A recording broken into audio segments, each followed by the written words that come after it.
Hublica Sitsta, Total Chad Ti Suquamish. Hello, my name is Hublica. I am from Suquamish. My English name is Randy Purser. I am from clams on the beach, salmon on the beach, lots of meals on the beach at my house and my grandparents' house. I am from popcorn and strawberry 7-Up shakes on Sunday nights watching Lawrence Welk and the Disney show. I am from Erlin's Point. I am from the Little Red Store on Erlin's Point. I am from Grandma Down at the House. I am from Grandma Next Door. I am from Lot 16. Grandma Down at the House lived a half-mile away. Grandma Next Door lived next door. So I was lucky to have my grandparents close. I am from Dock of the Bay. I am a rock. And Kansas, the wall. I am from an upright piano set in the house and did piano lessons. I am from a giant floor furnace with a big grate you stand over in the cold mornings. I am from hardwood floors with a giant oval rug and wool socks that we wax the floor with, giant socks we put on and ice skate on the floor. And I am from bunk beds, where originally all 5 of us kids slept in one room on bunk beds.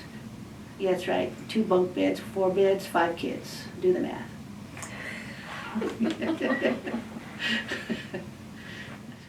I am from the beach, where I grew up, and the garden that I was stuck tending because I'm the only one that watered everything.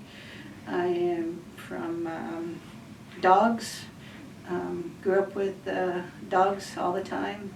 I am from the bee tree, the hawthorn tree outside our front door that had bees every spring that we all hated because we had to walk around to get to the bus stop. I am from a gooseberry bush, which we all loved and hated because Mom said she counted the berries and we weren't allowed to touch it. I am from the cherry tree, which she also said she counted the cherries, which we were not allowed to touch. And we finally figured out she couldn't count that many cherries and raided the cherry tree when we could. And I am from Wait Till Your Father Gets Home. I am from Because I Said So. And I am from Stay Outside Till Your Father Gets Home. Don't you dare come in this house until he gets home. I am from Grandpa and Grandma Next Door. I am from Grandpa and Grandma Down at the House. I am from many aunties and uncles. I am from many cousins, close and far, that we visited daily and sometimes just aunties. I am from Chief Kitsap Academy and Lushootseed language currently. I am also from carving, which I fell in love with a few years back. I am from diving for the tribe, which I fell in love with as a teenager and thought that getting paid for it was just a bonus. I would have done it for free.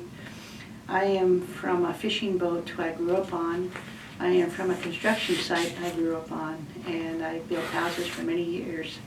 And I am from so many different jobs that I tried along the way until I ran into carving, when I figured out what I would be when I grew up.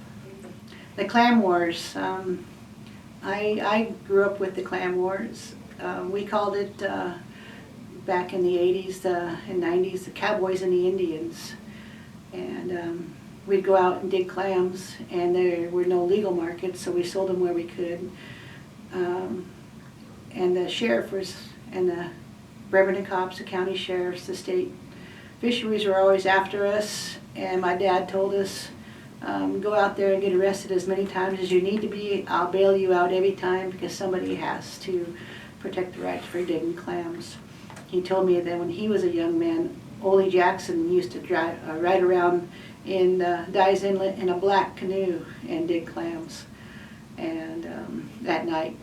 So we did a lot of our digging at night with teeny tiny pinhole lights and taped off on a headlamp, and a boat, and a real stealth operation, and chased many times off the beaches. Arrested half a dozen times out of several hundred attempts. We were pretty good at getting away at the last possible second. We had gunshots over our head, buckshot spray the boat, cops hit the boat with our rock, left a dent in the engine, and we had a cop that refused to walk into the mud and tried to talk us to the beach from the shoreline, and we just kept on walking and smiling and waving at him, and got away on that one. But we got away a heck of a lot more than we got caught. One of the last times we got caught, it was towards the end of the Clam Wars, where the tribes were in negotiation with the state over Part 2 of the Bolt decision. And so it was Tony Forsman, our tribal fisheries director, told us to stay out of Dyes Inlet because that's a political hot zone. And the state had told him, if you stay out of Dyes Inlet, we'll leave you alone. And so we came out of Dyes Inlet and went over on Bainbridge Island into Manzanita Bay, and we dug there. And we were digging in broad daylight because we were told we would be left alone. And the sheriff came down to the beach, so we got into our boat and pushed off and drove away and drove back over to Brownsville Marina. And we got there, and Phil went up to get the truck, and I was sitting in the boat, and I see him come running down the hill telling him, "Get out of here." And so I jumped in the boat and pulled off and went out to the edge of the marina. And I looked back up at the boat launch, and Phil standing there, and there's a sheriff, and then Stephen, and then the sheriff, and another sheriff, and I'm watching them, and they're all just looking at me, and then all of a sudden I see the silhouette of them turning around and putting their hands behind their back, so I knew they were being arrested. So I jumped back in the boat and went from Brownsville straight over to Suquamish and put the boat up on the beach and went running up the hill into Tony's office because he's the one that said we'd be safe. And I went in there and said, well, we're in Manzanita, and they arrested Phil and Stephen over there on Brownsville. And so he got on the phone with the state fisheries or the state negotiators of some sort. And for an hour or so, he was on the phone with them. So I'm unloading the clams out of the boat, and my brother Rich comes and help, Mike Cheney comes and help, and Wayne George, our chief of police, is standing there. And then up the beach comes running Kitsap County Sheriff, and he's out of breath and tells me, "You're under arrest." And Wayne turns around and tells him, "You'll fit in my car a lot faster than she'll fit in your car because you're on tribal property." And so he just stands there and can't do anything. Wayne's in his uniform and everything. And then Tony comes out and says, "Well, you need to go back over to Brownsville." I says, "No, they're going to arrest me." He goes, "No, you got my word. They gave me their word. They're not going to arrest you. They just want to talk to you." I said, "Okay." And so I jumped back in the boat. And in the meantime, there's a Coast Guard boat circling out front. And so I go back and I zip on over to Brownsville and pull into the boat launch dock, and standing up above on the catwalk dock where's the sheriff and fisheries. And then I pull up to the dock, and the sheriff's the one that I hand my bow line to, and he's tying it up, and we all look up at the fisheries guy, and Charlie Pudwell says, "Arrest her." And so I'm thrown down, and then everybody's yelling. By this time there's all kinds of people from Suquamish at the Brownsville Marina, including Tony Forsman and several other people who had heard the commotion over the last few hours, what was going on. And so I'm getting arrested. There's lots of yelling going on, and my brother is pointed out by the cops and told to arrest him too. And I said, "What did they do? Hurt your feelings? What did he do? Hurt your feelings?" And but we get the total, thrown handcuffs, thrown in the car treatment. And the Coast Guard comes along also that day, and they said, "Well, your boat checks out," because we had already known to make our boat legal.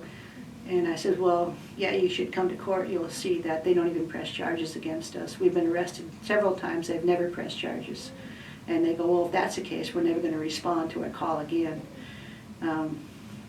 for assistance, because they had responded, I guess, that day.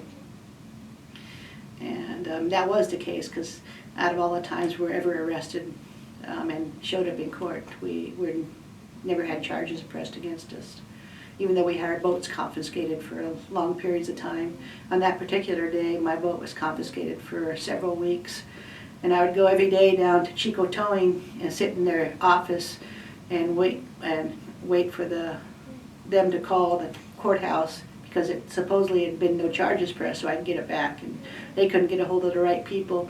And then Pat Tucker, the owner, walks in, and he happened to know me because I played basketball with his daughter, and he says, Randy, what are you doing in here every day this week? And I said, I'm trying to get my boat back. You know, I was arrested, but they never pressed charges for clam digging. He goes, oh, I know who to call. So he calls up, and an hour later, I'm driving down the road with my boat. And after about an hour after that, I said, I get a call from the county prosecutor, I forget her name, but she says, you get that boat back down here, and we're going to have grand theft charges pressed against you. I said, yeah, go ahead. You come get my boat. It's on the res. You can't have it now. So you don't have no jurisdiction here. And it's not leaving the res until I know it's safe. And so, but after all, back at the marina anyhow, when they arrested me and several other people that day, even after Tony had been on the phone with them for an hour or more negotiating, they arrested us anyhow when they told him they wouldn't. So he gets on the phone right at the Brownsville Marina and with the state and says, negotiations are off, click. And so that's the day we went to court, or started the court proceedings rather than negotiations.